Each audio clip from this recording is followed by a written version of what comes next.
back to Ben Does FM. Start of season 3. There was a lot of changes in the summer, a lot of players coming in, a lot of players going out. I said we'd come back after 10 games. We're 8 games in. We're doing all right. So, fellas, as I mentioned, lots of changes in the summer. We went with a change in formation as well. I do want to stress a change in play style didn't happen. So we are still playing wing play, playing direct, getting it into the box. But we did change formation, as I mentioned. We have gone to the 4-2-3-1. I felt like we were getting done by that ball in between the centre half in that 3 at the back formation. The 2 holding midfielders gives a little bit more stability for us, and we still have the shadow striker. So we went with that. That has certainly helped us. As you can see here, we started off badly, and I thought, here we go. Same old story. We lost 3-2 at home to Coventry. That being said, that really doesn't tell the full story of this game. We'll get into it now and I'll show you exactly what happened, but we should have won. We didn't take our chances. We had a few players out injured, and it just, look at that. We absolutely battered them on the XG. We had the much better chances. Yeah, we should have won basically, and we didn't. So I was slightly worried that it was going to be same old story, but as I say, we had a few players out injured, and since then, it has certainly improved. We went on, we battered Stevenage and battered Port Vale in the Cup and then in the League. Then we went on a 3-game drawing run. Again, we were the better team against Derby. We didn't play too well against Burnley. We were the better team. We were 2-0 up very early against Middlesbrough and threw it away. Played against Villa. We did all right there. They scored a 96th minute winner, which was a little bit gutting. Thought we might have gotten 2 penalties. And since then, we have won 3 on the bounce. We beat our playoff rivals last year, Sunderland 5-1. Gave them an absolute spanking. A hat-trick for Rocco. And we've just done the double over the 2 Sheffield sides. So, it's definitely improving. We are fully fit, which is the main thing. So, a couple of players just to pull out for you. Anton Matkovic has done really well. He has scored 4 goals in 9 games. He's mainly been playing out wide, though we might look to change him because in the match engine, he looks absolutely massive. He is 6'4" anyway, but he's a big old unit, so we might look to play him down the middle. We'll see how that goes. I don't like the fact that all these arrows are going down, but that's probably the only negative so far. But he's done really well. Rocco, as I said, he's got 4 in 6 with a hat-trick in one of those games. Started quite slowly, as you can see here, but certainly growing into it. He's going to be just such a good player. Look at, 15 dribbling, 15 finishing, 13 first touch, 15 heading. And his physicals are decent as well. He's 20 years old. He's definitely going to be a Croatian international fairly soon, I would have thought. And I would be amazed if we keep him for very long. Abdullah Sima, who we signed obviously on a free transfer, he has been doing really well. He started a couple of games, come off the bench in a couple of games. But again, has just been excellent for us. The wing play style really suits him. 6'2", he's got 15 heading. So he has been arriving late into the box, scoring at the back post. He's been doing really well. So like the look of Sima. And that's not that. That's really it in terms of players to call out. Everyone else has just been playing quite well. So the back 4 looks much better. Charlie Creswell has pretty much played every game, and we've rotated with Coops. Zivkovic is the fella that is disappointing me at the moment. Now, it doesn't look that bad there, but when I just in the match engine, he just doesn't feel solid, and I don't know why that is. But we obviously gave him a bumper contract in the summer, 42 grand a week. He is not living up to that amount of wages, but yeah, we'll see how he progresses. But yeah, we're doing much better. As I said, we've got on a very decent run. So that's where we're at. In terms of transfers, a couple more players that we did manage to bring in towards the end of the window. So I'll just run through those with you quickly now. Mamadou Koulibaly, we signed him from Monaco.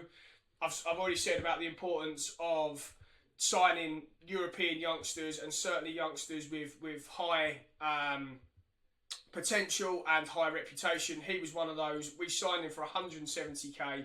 He's already worth 2.7 million. He'll never play for us, but we'll be able to flip him for some decent profit, I would have thought. Ivan Morante. He came up in a scout search from Burgos in Spain in the second tier. Last season, he had 11 goal contributions playing from defensive midfield. So that, for me, was enough. But look at the season before that. He had 17, 14 assists, 8 assists in his last 2 years. So he's come in as a deep line playmaker. I just felt like we needed someone else in there. Again, I'll show you why in a sec. But he come in. We signed him for 3.5 million. I thought that was at a fair price. He's going to be a very good championship player for us. Does say there that he's close to his full potential. So we're not going to get much more out of him. But I think he's going to do a very good job for us in the deep line playmaker position. Robin Lizowski signed in from Borussia Dortmund. He was wanted by Man United. Again, someone else we've managed to nick off a top European side, a top British side in this case. But he's coming from Borussia Dortmund's second team, 400k. And again, look at that value. I don't think he'll ever play for us. I think we'll be flipping him, but he's come in and already increased. Yusuf Inchi. Now, we signed him on deadline day. It went through with an hour to go. I was doing a scout search for the attacking midfield position, but more specifically the shadow striker role. And I actually did a stat search, so an attribute search. I wanted to have a look at who was available. I did it with an under-21 search, and he came up. We signed him for 1.7 million from Kazim Paza in Turkey. Now, he hasn't got a huge amount of experience. Only played 2 games in Turkey for Kazim Paza. But he looks like he has got a huge amount of potential. So he came in, as I said, it just crept over the line before deadline day. So we couldn't offer him an ESC place, which was annoying. So we've had to loan him out straight away. But he's gone out to Switzerland. He's going to play a lot of games. I'm really keen to see how he progresses. He's already a decent championship player. It says there he could improve a lot. So yeah, keen to see how he progresses. That was all the incomings. We lost a couple more players. One more player just to call out. Casper Denor went to Oviedo for 190k. He was in the final year of his contract. We did try and get a little bit more for him. There was a couple of sides in Scotland that wanted him on loan with an obligation to buy. He didn't want to take that move, so we ended up selling him to Oviedo for 190k. As I say, last year of his contract, he wasn't going to play for us much this year, Casper. So he has moved on. That is the end of the transfer roundup. Let's get straight into the Oxford game. Oxford at home. One you'd like to think we will win. Sheffield Wednesday and Sheffield United were both in and around the playoff spots at the time we beat them. So, playing Oxford at home, as I say, you would like to think we are strong favourites for this one. But the team to face them, Matty Sarkic, right wing back. Matthias Terrain, by the way, has been excellent. He has just been so solid since we've brought him in. Really, really impressed with him since he's come in. Great signing, I think, for 2.5 million. But anyway, Matthias Terrain at right back. We are going to go with Charlie Creswell at centre half alongside. We're going to play Coppola this game. Give Coops a rest. Bradarich at left wing back. The ball winning midfielder position. We're going to go with Liam Gibbs this game. Don't know if I called him out. We signed him on loan. Again, we just needed someone that can fill in that position. He's a young midfielder who played 27 times in the Premier League last year for Norwich. So I thought, again, no-brainer really. Liam Gibbs is going to come in that role. Ivan Morante is going to play in the deep line playmaker position. Wide right, we're going to go with Guatier Ott. Actually, no, we're not. He's going to go wide left. We are going to play Makovic wide right. And the shadow striker, Matt O'Reilly. Target forward.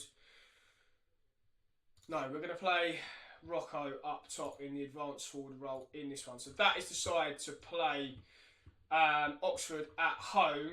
As I say, we should be strong favourites for this one. First highlight of the game then, chaps. As I say, we have been excellent. The boys we've brought in over the summer, the youngsters, all the fellas that have been wanted by The European sides, I mean, they've just all hit the ground running, really. As I say, we had a couple of injuries to them, but they've come in the side and they've been excellent.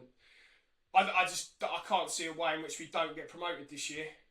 I really can't. I just think we've got such a good team and squad now. Even if we do have a bit of an injury crisis, we've got the depth to handle it.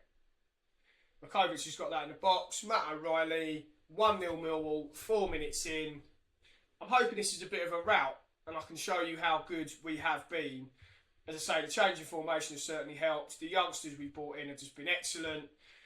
Yeah, I'm super confident. I know that's taking a deflection, but great finish from Matt O'Reilly. The only question mark I had was this shadow striker role. I'm so keen on using it. I love it as a role in FM.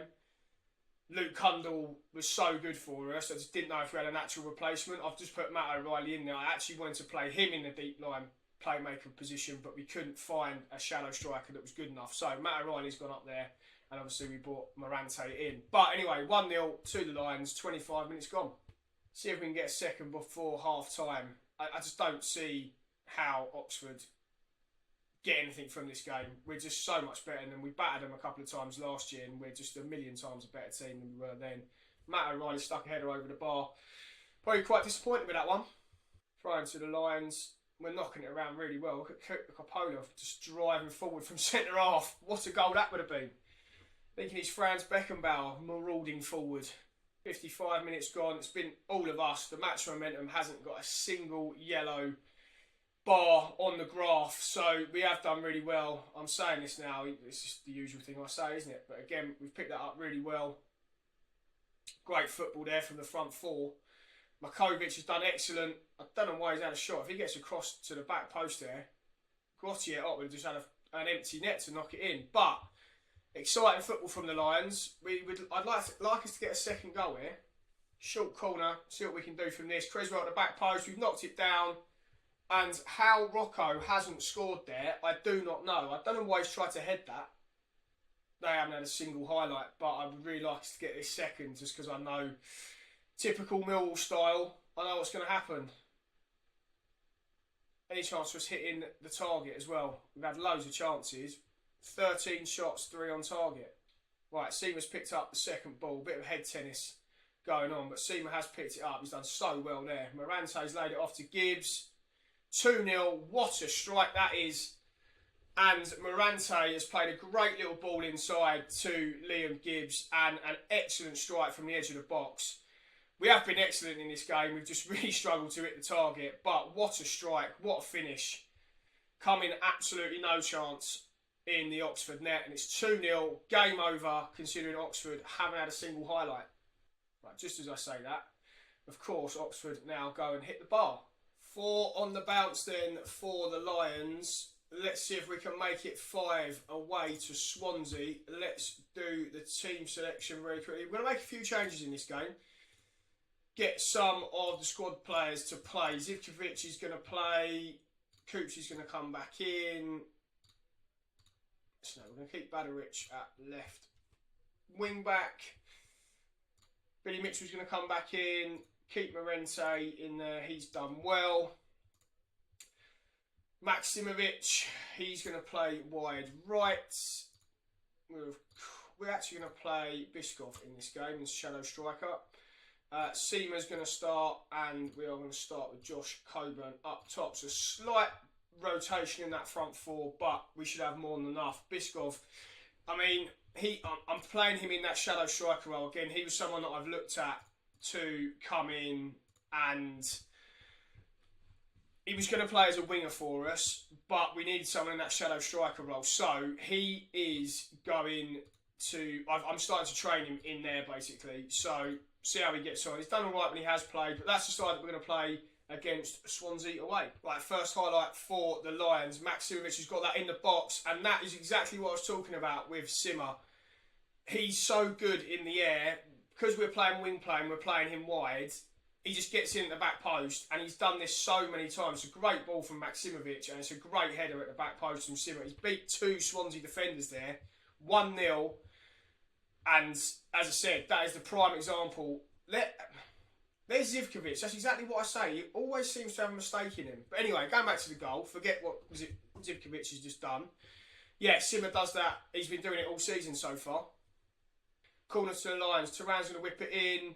Coops just put it over the bar. He's going to be pretty disappointed with that. If he gets it on target, it's probably 2-0. Another corner straight away. Playing it short. Coops now at the back post. He's hit the bar this time. 2 decent opportunities there for Coops.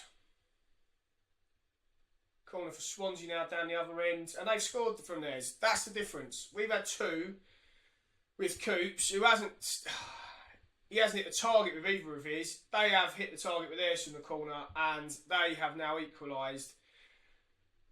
Disappointing, to be honest. We've got 3 men at that front post, Coops being one of them. Very disappointing.